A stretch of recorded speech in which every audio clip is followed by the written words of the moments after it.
You are Locked On Texas Tech, your daily podcast on the Texas Tech Red Raiders. Part of the Locked On Podcast Network, your team every day.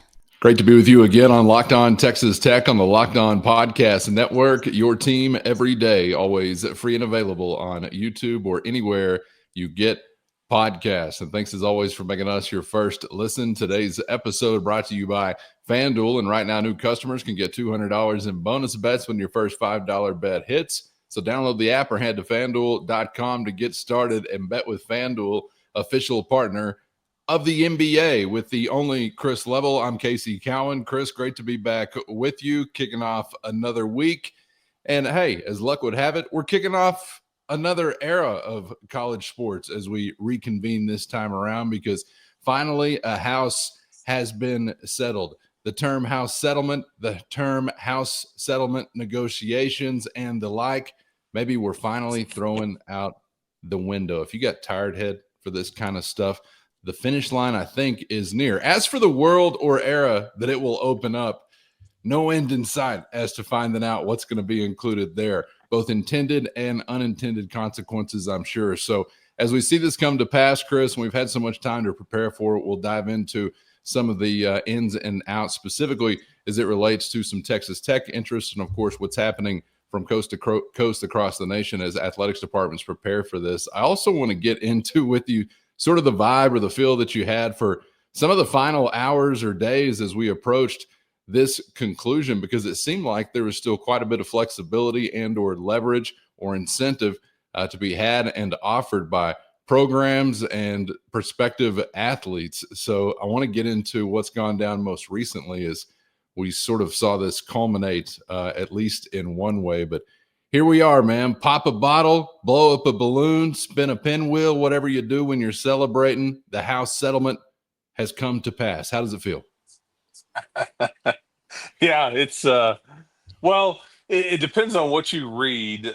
Some are saying, that Friday evening was, a landmark day in college athletics. It's one of the biggest days in just college athletics history. I mean, all the stuff. And I'm sitting there, the Lady Raiders softball team is battling for their lives on Friday night there in OKC, and then boom, you get this news dropped in your lap. And the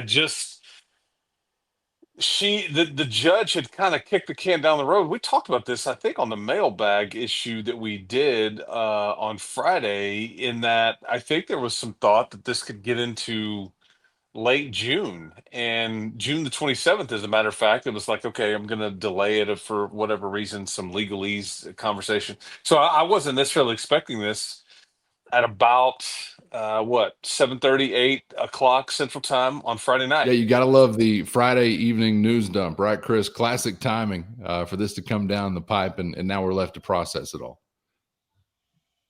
Yeah, I mean, I don't know whether they were trying to do that, but that's one of the. I mean, because everybody went scrambling on Friday evening, and we'll get into some of the ramifications of all that. But I mean, it's like everybody in our line of business, this was a massive, thing to happen. And so in a normal time, everybody drops what they're doing and let's talk about it. Let's explain it. Let's get into it. What does this mean? What now? How did we get here? All that stuff. And so you're right. It just was bizarre that it was because, again, this judge is on the West Coast. And so at the close of business on a Friday, it's like we get this whole news dropped in our lap, and away we go.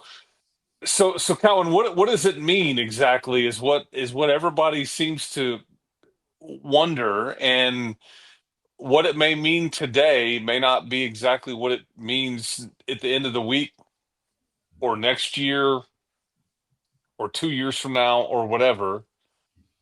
It means that there is the possibility that things will calm down a bit.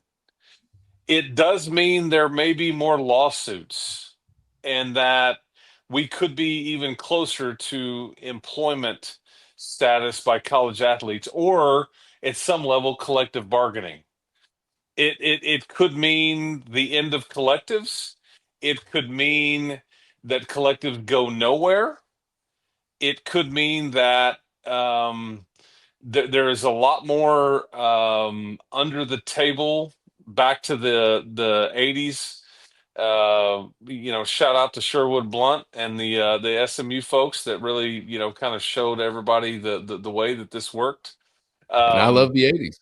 I mean, yes, yes, who yes. can argue against the Um, 80s as a decade? this could mean that this NIL go that everybody has talked about, that all of these NIL deals must be approved by. This could mean that this is a very powerful entity, and that everybody's scared of them, or that the group in the room says, "Yeah, good luck trying to police whatever we're doing. We're going to tell our athlete not to report anything to you. We don't care what you say is market worth market value, whatever. Like, kick rocks, So that's, we're kind of all over the map here. But bottom line is, I think large in part schools are going to try to abide by this salary cap and all that. But there's more fights coming. There's more processing, trying to figure out exactly what kind of world we're living in right now. But this is we knew this step was coming, and now we're here. One thing that I'm really curious about is to find out sort of if the line's already been drawn, as in this can't have caught too many or any off guard. So I'm assuming plenty out there have already been able to decide what the future sort of looks like for them on the other side of this, when you've got a 20.5, $20.5 million number to meet. And I think, as we've kind of alluded to with some programs in the Big 12 conference, some programs within, say, an ACC and or Big 12 type of power conference landscape. And then obviously those among the group of five, already thinking about some really tight times coming up. So when I wonder about being ready for a new era, I sort of assume that those who are capable of being, for the most part, are as ready as anybody can be. And those who have reason to, I guess, maybe panic or sort of pucker up and figure out how they're going to tighten things up and trim some fat, these wheels have already been turning for quite some time. It's not like they just are going to wake up on this Monday and feel like, all right, now time to get to work. So I'm really curious about sort of the paddling under the surface that we always allude to, and maybe what's happening in some boardrooms on campuses or wherever across the country right now. Yeah, and I think that you could have differing opinions on these campuses, between administrator, leadership, coach. I think that's exactly what you're alluding to. This is a bit tricky, and I mean, I'm trying to process. Like, in other words, Cowan, we've had this way of doing things for about the last year. It's been very kind to Texas Tech. I think Texas Tech has excelled. They've taken advantage. They have played within the rules and haven't been shy about it. Almost been, which I find comical, almost seen as a bit of a villain. To which I asked somebody that was directly involved with a lot of this at the top of the food chain recently. I'm like, are you okay with that? And he's like, oh yeah, love it, bring it on. So they've embraced that part, that they are somehow in some sick, twisted college athletics world seen as like the bad guy for operating this way. Okay, so does that stop? Does Texas Tech, are they quiet now? Do they shut it down?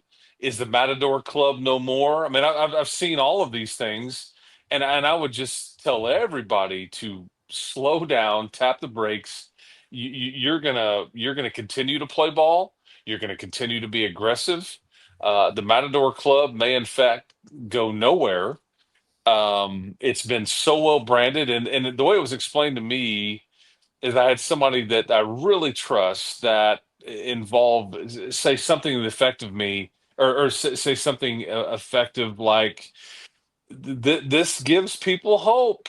It's it's seen as a positive and this beacon of light, whereas like the old way of doing things was kind of like when things were mediocre and whatnot. And so I totally got what they were saying, but we'll kind of see what all happens here, man. Because I just don't know if we have a full grasp yet of what all this means and what is going to be litigated still and what's going to be fought. But this settlement at face value is very black and white. This is what you can do. This is what you can't do. The end. And we'll just kind of see who wants to, swerve the lines there and operate in the gray area. Really going to be interesting to see also what the Tide kind of looks like competitively when you talk about, say, as an example, a Big East program without a football team or a football roster to devote cash to, having it to put into a men's basketball roster or things like that. And I'm kind of curious maybe Yes. how you see some of that breaking down whenever it comes to athletic programs within that department. I mean, there are some winners and some losers out of this, right? Is there any other way to look at it? First, today's episode brought to you by FanDuel, and the NBA playoffs are here, and FanDuel is giving new customers a great way to get in on all the action. Right now, when you join FanDuel and place your first $5 bet, you'll get $250 in bonus bets if your first bet hits. Plus, after the game tips off, you can even combine live prop bets into a same-game parlay for a chance to really win big. So don't miss out. Head to FanDuel.com and claim your $250 in bonus bets today. This isn't going to be clean. Because like what you're talking about is like, okay, well, Villanova or somebody like that, St. John's, pick one. They don't have to, Creighton, they don't have to support football so that they get to spend above and beyond from a basketball standpoint. This isn't fair. There's all kinds of dynamics at play here, and I'm not sure if we have a full grasp of those things, but I do think there's probably some winners and losers. I would say this though to you is that the majority of schools wanted this because they want some sort of boundary, whether it's a loose boundary or not. That they were wanting, because this is the way everybody had been planning for the last year, that this was going to happen. We've got all these kids under contract. What are we going to do if this doesn't pass and we're, so I don't know. I think that a school like Texas Tech has a chance in a way to be a winner and a loser, but I don't have any really true feel ultimately for what it's going to look like just yet. Um, because maybe you're not allowed to spend wildly anymore. So in that way, you'd be a loser. Because I think that teams were afraid of you. You were evening the playing field. But you are a winner in the standpoint of you're much better off than a lot of schools that can afford to pay this bill, and that you're not going to have to struggle necessarily to pay it going forward and all that. Whereas I think some schools are really going to have to cut programs or figure out a way to make ends meet in that 20 and a half, and then a 22, and then it's up to 23 and a half, and it just incrementally gets higher and higher every year as the years on the settlement as we get into that, because it's a 10-year agreement there. Am I right to only look within ACC or Big 12 country maybe for casualties there? Because I feel like surely Big 10 or SEC programs are insulated from this, but there are some out there that I haven't allowed myself to really buy into this idea, at least this simply. But this is almost like as close as we might get to some conference relegation, if you will, if some can't kind of meet that standard or can't kind of compete, I guess, in a way that others can. And I do think a couple of things can be true in that Texas Tech meets the criteria to meet that standard and continue to compete, and that feels great. But I also think at the same time, Chris, college sports is nothing if not wild spending. Above, below the table, whatever it may be, paper bag, duffel bag, commercial appearance, sponsorship, endorsement, whatever it may be, there's not going to be a world where you're telling the University of Texas or other diplomats of wild spending, you can't spend wildly. So I think that's always going to remain as a component. It's got to, surely. And this is where we go back to this deal, man. with the dollars that have been thrown out there, I just don't know how much a lot of this is going to hold up. Telling either a school or a player, you can't go make this. I know this is what it was worth, a month ago, but now we're not allowed to do. I mean, that's just goes against everything. That, Dude, that hey, so by the way, NIL Go, come on, guys. Wait, is it going to be NIL Max next? What? You should have put it in the title because your actual teeth, as far as enforcement, probably not all that fearsome. So you should have tried to go with some real fearsome marketing like NIL Task Force, NIL Gestapo. Just put it in. I don't know. Really try to well, stoke some fear in these. and all that group is, and they tried to, I'm sure you're reading a lot about this new CEO that Yeah, he's a former what attorney, I think. I don't U.S. have attorney. the yeah, I mean, I think has some experience with the Major League Baseball. They are in place to basically look at these contracts, but as has been pointed out to me, nobody's gonna be there to enforce. Like, hey, I paid this guy this much money to come do all these things, to film all these spots and commercials and wear all this stuff, whatever.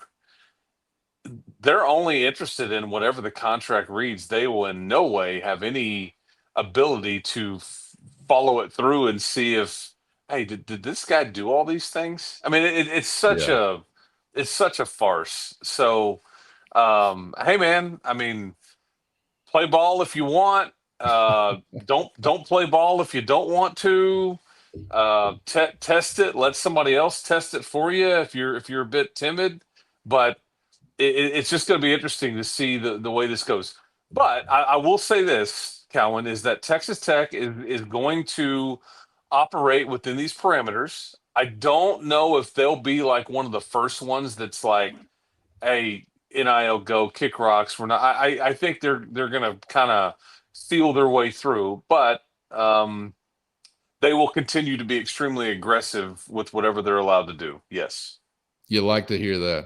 I'm curious, before we get out of here, Chris, I'm curious going back to maybe some heading into the weekend conversations you may or may not been having.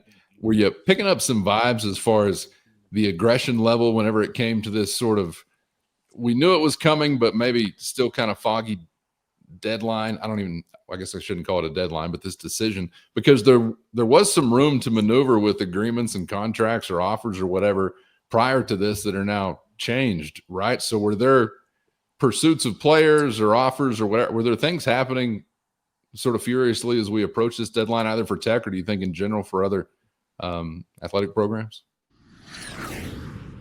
Here's what I would say to you. A lot of business, whether it was made public or not, had been conducted in the weeks and months prior with the anticipation that this settlement was going to get, signed. Um, and I think that you were trying to stay out of the weeds there, and as much as you could get done before having to deal with all this other stuff. And we're sitting here speculating how is it going to work and all that. Well, in the previous parameters, you didn't have to worry about anything. You just, hey, let's do our deal. Let's put pen to paper. We give you this much money. We do it before this date. But I would offer this up to you that I think in a variety of sports, mainly um, basketball and some softball. Your football product has been done, but mainly those two, I think, had really went up to the deadline, which again, I mean, the softball team was playing on Friday night in Oklahoma City, and so I think once that deal was passed, you had up until 11:59 that night to get any deals done under the previous set of rules. So I would say to you that softball had their business conducted well before that. Well before that, you're starting to see some of that leak out now. an Ohio State catcher, uh, 25 home runs, and all that. I think there will be more. I think you'll have a top portal class in that sport again. I think basketball. I think there may have been some business conducted up until the minutes before it struck midnight on Friday night.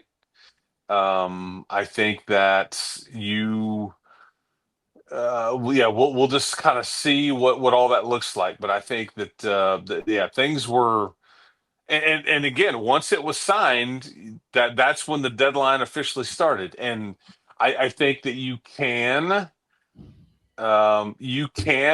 like say, as I'm sitting here talking to you, if some collective out there and they're like, well, we had intended on signing this player, but maybe he's been on vacation and we haven't been able to get, our collective has not been able to get a signature from him. We don't have a signed contract. Well, I think if you wanted to, you could probably backdate it.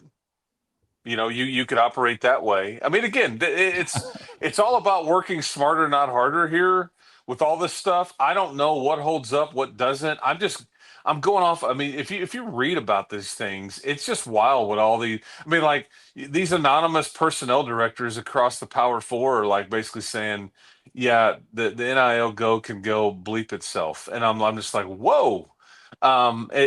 People are just like, I don't think they're threatened by this. I feel like Texas Tech has tried very much to stay within the lines and has tried to play with the rules as they were currently constructed, and they will continue to. Do you remember? I'm going to get political on you here in a second, and I'm the most apolitical person you'll ever meet. But do you remember? I've heard Dave Chappelle make fun of this scenario before. Do you remember a couple years ago, whenever I think it was Donald Trump was debating Hillary Clinton, and they're all accusing Trump of like with the tax codes and all that, and he basically was like, "You darn right, I abuse the tax codes because and you know how I know because all your friends are doing the same thing. I just use the rules as they are in place for me." And that's all like a large in part. That's what Texas Tech and a lot of schools have done. Don't be mad at me. Like I'm not going to pay more taxes than what I owe, right? I mean, like, but if you want me to pay more taxes, then tell me. That's what I owe. So I think that people have just been very frustrated with you flexing your muscles within the rules, and it's just become more public for whatever reason. But you're exploiting the rules as currently, is currently laid out there. And now are they about to change potentially? But you'll look to make some noise there too. Man, and I don't even know. I don't think personally don't think exploit is even the right word. It's just it's the state of the situation. I don't even, is there anything Yeah. that's even being bent, or are you just being better at others or Well, better at it than others? yeah. I don't think. I mean, and you're right. Probably exploit is probably not the right term. I just almost am. I'm almost using words like that to be sarcastic with some of the triggering that Texas Tech has done to a lot of folks because I mean Jerry Glasgow said it on Friday night after the game was over. He's like the way they talk about Nigel Kennedy. It's like you don't hear any football player talked about that, but it's like we have to mention $1 million arm every time somebody opens their mouth about my pitcher, and I just don't think it's fair. And I 1,000% agree with him. But I think in a way, Kennedy and then Texas Tech also but I'll tell you this, Callan. While we're talking about this, it's important for me to tell you that this next academic year, including rev share, okay, including the dollars that you have to pay out via the settlement, you're going to pay out $55 million to players for this next academic year across the athletic department from a player standpoint. 55 million. Nice work if you can get it. And shout out Hey, to double nickel. shout out to the athletes prior to 2016. Just missed out. I think the settlement goes back to 2016. Just missed out, boys.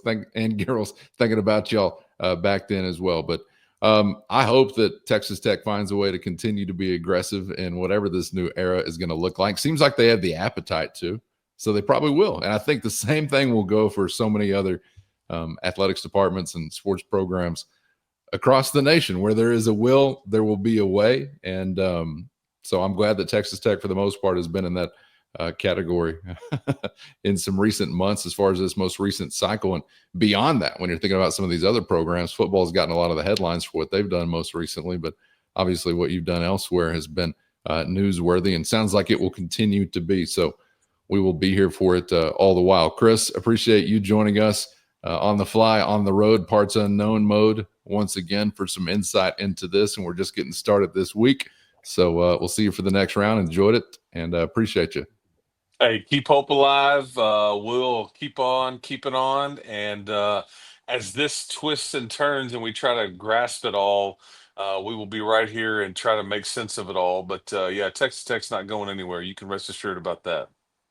And it sounds like, some busy beavers at work right up to the deadline. So maybe some news to hang on tight for on a couple of different fronts. Some that'll be enjoyable. Like Chris said, we've already seen some of those efforts being processed publicly as far as softball news, but maybe something to wrap up our long anticipated basketball roster conversation just around the corner. That'd be nice as well, because it's still dangling out there and nobody likes a dangler, participle or otherwise. Appreciate you guys for being out there once again. Get subscribed on YouTube or anywhere you get podcasts. Thanks to the everydayers for always riding along. And thanks to the Matador Mob. Hit the show notes and find a link to a free 14-day trial. That's your direct line to Chris and myself with one-on-one text sent straight to your phone. And thanks to those mobsters who were checking in on us during the weather. I enjoyed a few back. We got some storm chasers or just maniacs. I know we got maniacs. I don't know if they're actually in the category of storm chasers, Chris, but some West Texas weather getting wild and like Matador Mob weather alerts, kind of a thing. So appreciate you guys. Man, yeah, I hope everybody survived that one. My house wasn't so lucky. I think you or your place of employment, Callan, took a bit of a hit. Is that what I'm understanding? Yeah, we got a little dinged up, but Yeah. just a little cleanup and a little elbow grease did a lot of good. So hopefully that was most of the case for everybody, as you just kind of kept it to clean up. And thankfully, Yeah. to this point in time, for the most part, everybody stayed safe. Yeah, no doubt, man. But yeah, thinking about everybody, because this weather, Mother Nature continues to stay a bit miffed for whatever reason. So hopefully everybody's still surviving and yeah, ready to move on from all this this crazy weather. But yeah, we'll talk to everybody next time. House settlement is in the rear view. What's next? I don't know. We'll continue to figure it out right here on Locked On Texas Tech, right? Thank God. And apologies to those courtroom adjudication fans joining us every day who just love the legalese of college sports. Maybe for just a moment we put it on the sideline. I'm sure we'll pick it back up at some point in the future.